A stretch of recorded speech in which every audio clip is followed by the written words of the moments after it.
Global leaders ने India में आकर इंडिया की ताकत को देखना और यहाँ पर एआई पर डिस्कशन करना ये बहुत महत्वपूर्ण है। विशेष रूप से भारत जैसे देश में एआई इन एग्रीकल्चर बहुत महत्वपूर्ण है और उसके ऊपर अभी हमारा सेशन यहाँ पर हुआ है।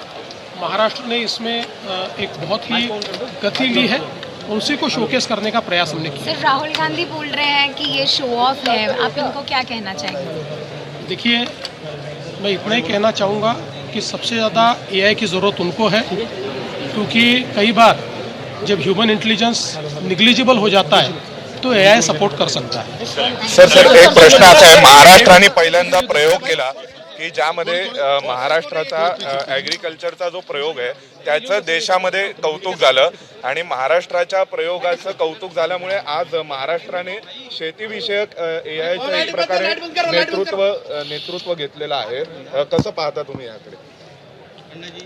मला अतिशय आनंद आहे की इंडिया एआय समिटमध्ये आज अतिशय चांगल्या पद्धतीनं विविध विषयांवर चर्चा चाललेली आहे। देशाचे पंतप्रधान माननीय नरेंद्र मोदीजी यांच्या नेतृत्वात ग्लोबल लीडर्सनी भारतामध्ये येऊन एआयवर इतक्या चांगल्या पद्धतीनं डेलिब्रेट करावं आणि भारताने देखील एआयच्या क्षेत्रात जी शक्ती उभी केली आहे ती शोकेस करणं हे मला असं वाटतं अत्यंत महत्त्वाचं आहे। आणि विशेषतः या ठिकाणी एआय इन ॲग्रिकल्चर या विषयामध्ये एक आत्ताच नुकतं मी भाषण केलेलं आहे आणि एआय इन ॲग्रिकल्चरमध्ये देशामध्ये महाराष्ट्राने गती घेतलेली आहे। महाराष्ट्र आज खूप पुढे आहे। विशेषतः आपण जर विचार केला तर आपण जो महाविस्तार प्लॅटफॉर्म तयार केलेला आहे हा प्लॅटफॉर्म अत्यंत देशातला one of its kind platform आहे, ज्याच्यावर शेतकऱ्यांना त्यांच्या भाषेमध्ये कुठलीही इन्फॉर्मेशन मिळू शकते। क्रॉप सायकलची इन्फॉर्मेशन मिळू शकते, क्रेडिट ॲक्सेसची इन्फॉर्मेशन मिळू शकते, मार्केटची इन्फॉर्मेशन मिळू शकते, ते सगळ्यांशी कनेक्ट होऊ शकतात, सगळ्या स्कीम्स ट्रान्सपरंटली मिळू शकतात। ॲग्री स्टॅक आणि महाविस्तार हा जो काही एक प्लॅटफॉर्म आपण तयार केलेला आहे यामुळे शेतीच्या क्षेत्रामध्ये खूप मोठं परिवर्तन होणार आहे।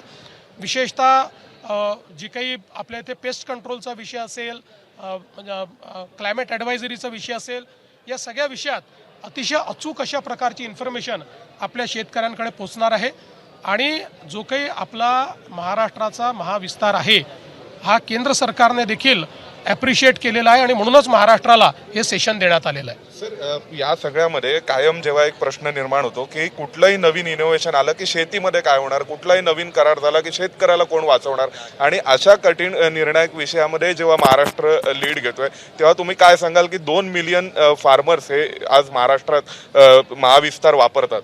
2.5 मिलियन, आता 2.5 मिलियन फार्म जे आपले शेतकरी आहेत यांनी महाविस्तार वापरणं सुरू केलेलं आहे आणि पुढच्या वर्षभरामध्ये मला विश्वास आहे की याची स्केल आपण वाढवू आणि खूप फायदा याचा आपल्या शेतकऱ्यांना होतोय। अल्टिमेटली आज ज्यावेळेस क्लायमेट चेंजचा, वातावरणातल्या बदलाचा सगळ्यात मोठा परिणाम हा शेती क्षेत्रावर होतोय, त्यावेळी एआय एक असं टूल आहे की जे क्लायमेट रेझिलियंट शेती ज्याला म्हणतो, वातावरणाच्या बदलाचा सामना करणारी शेती, याकडे आपल्याला शाश्वततेकडे नेऊ शकतं आणि त्यातला पहिला प्रयोग हा महाराष्ट्राने केला आहे। उत्पादक शेतकऱ्यांना काही मदत झाली किंवा तुम्ही सांगितलं सूचना देण्यात आली? मागच्या काळामध्ये एआयचा उपयोग करून आपण कापूस उत्पादक शेतकऱ्यांना मोठ्या प्रमाणात ॲडवायझरीज दिल्या, त्यामुळे त्या ठिकाणी गुलाबी बोंडअळी यापासून आपण कापूस उत्पादक शेतकऱ्यांना वाचवू शकलो। अन्यथा आपण बघितलं आहे 2017 साली संपूर्ण कापसाचं जे काही पीक आहे हे गुलाबी बोंडअळीने आपल्याकडे नष्ट झालं होतं, पण आता ते सोपं झालंय, ॲडवायझरी देणंही सोपं झालंय आणि शेतकरी त्याच्यावर कामही करतायत। मोठ्या प्रमाणात फायदा होईल म्हणायचं या सगळ्याचा देशातील सगळ्या शेतकऱ्यांना। हे मॉडेल इतर राज्य, मला असं वाटतं की हे जे मॉडेल आहे हे सगळे राज्य या ठिकाणी फॉलो करतील आणि देशाचंही मॉडेल तयार होत आहे। अल्टिमेटली आज आपल्या देशामध्ये वेगवेगळे राज्य जे चांगलं करतात, केंद्र सरकार जे चांगलं करतं, अशा सगळ्या गोष्टी या आपण एकमेकाला शेअर केल्या पाहिजेत आणि त्याला एका स्केलवर नेलं पाहिजे। यात सगळ्यात महत्त्वाची गोष्ट काय आहे तर ते आहे की डिजिटल पब्लिक इन्फ्रास्ट्रक्चर तयार करणे. जसं आता महाराष्ट्रात आमचा पुढचा प्रयत्न आहे की ट्रेसेबिलिटीचं डिजिटल पब्लिक इन्फ्रास्ट्रक्चर, म्हणजे महाराष्ट्रातलं कुठलंही उत्पादन जे आहे हे त्या ठिकाणी त्याच्यात काय वापरलेलं आहे, ते कुठे तयार झालेलं आहे, त्याच्यामध्ये किती केमिकल आहे किंवा नाही, अशा प्रत्येक गोष्टीची ट्रेसेबिलिटी आली पाहिजे. याकरता डिजिटल पब्लिक इन्फ्रास्ट्रक्चर आपण तयार करतोय, कारण ते जर आपण तयार करू शकलो तर जगाची बाजारपेठ ही आपल्याकरता ओपन होईल. आतापर्यंत महाराष्ट्रामध्ये ज्या कृषी विद्यापीठां आणि दुसरा मुद्दा असा आहे सर की या सगळ्यामध्ये इंडस्ट्रीची मदत कशा प्रकारे घेतली जाते? मला असं वाटतं की कृषी विद्यापीठं आता अतिशय चांगलं काम करतायत आणि या सगळ्या गोष्टीचा भाग हा कृषी विद्यापीठांना आपण केलेला आहे. कृषी विद्यापीठ या सगळ्या प्लॅटफॉर्म्सवर आपल्यासोबत जुडले आहेत. जी काही ॲडवायझरी द्यायची आहे त्यामध्ये त्यांची एक महत्त्वाची मदत होते आणि मला असं वाटतं की हळूहळू जो काही आपला इंडस्ट्रीचा सेक्टर आहे हा सेक्टरही आता याच्याशी जुडतोय. सर ह्याच्यामध्ये आणखीन बँकिंग सिस्टीमचं इंटिग्रेशन करण्यासंदर्भातही काही विचार सुरू आहे का? 100% सुरू आहे. आज आपण जो काही ॲग्रीस्टॅक तयार केलेला आहे, ॲग्रीस्टॅक आणि महाविस्तार ह्या दोन गोष्टी जुडल्यानंतर कंप्लीट बँकिंग जी काही सिस्टीम आहे ती पण याच्यावर आपल्याला आणता येईल. शेवटचा प्रश्न, टीका होतो खूप मोठ्या प्रमाणावरती AI वरती. आज AI समिटला इव्हेंट म्हटलं, काँग्रेसनी खूप टीका केली आहे एका डिफेक्टला पकडून. मला असं वाटतं की जगाने भारताची शक्ती बघितली. एखादी घटना घडली तर तेवढीच घटना घेऊन बसायचं आणि आपल्या देशाला बदनाम करायचं, ही जी काही एक प्रवृत्ती काँग्रेसमध्ये आणि विरोधी पक्षात दिसते आहे ती देशहिताची प्रवृत्ती नाही आहे. किंबहुना त्यांनी जर हे बघितलं की जगातले हुज हू AI करता भारतात येतात आणि या ठिकाणी भारताने AI मध्ये केलेलं जे काम आहे या कामाची प्रशंसा करतात, हे महत्त्वाचं आहे. एका छोट्याशा प्रश्नावर राहुल गांधी पण बोलतात. राहुल गांधी सुद्धा बोलतात. तुम्ही कसं पाहताय? राहुल गांधी सुद्धा या मुद्द्यावरती ट्विट करतात.